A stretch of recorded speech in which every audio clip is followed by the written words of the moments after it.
Hey everyone, Jared at SupaExpress in Red Hill. We have a walk-in refrigerator right here, as you can see. We have only one Buffalo Trident evaporator PS series, as you can see up there. Of course, Buffalo Trident right there. Well, technically there's two of, probably even three of them, because we actually have two down there, as you can see. Of course, four here on this one. Well, there's one evaporator, but there's two fans on it, as you can see.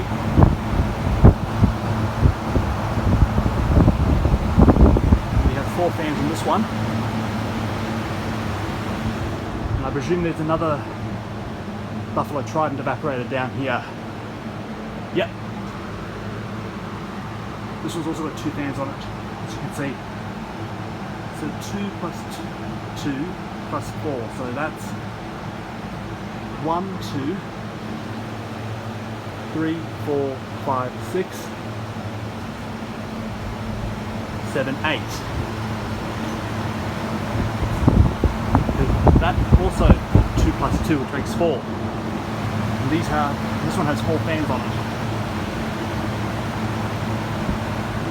Very nice. Really like it.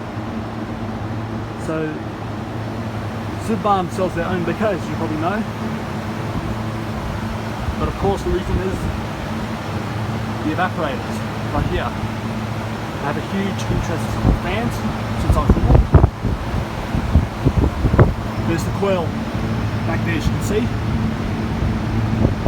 There's okay, so there's the pipe that injects the cold water into the coil, as you can see right there. And the drainage pipe is right there, as you can see. Of course, it says Buffalo Trident, as you can see. So that's about it, really. And I hope you enjoyed. I hope you guys enjoyed is what I meant to say. So yeah, that's about it, really. And I hope you guys enjoyed. See you guys next episode. Bye.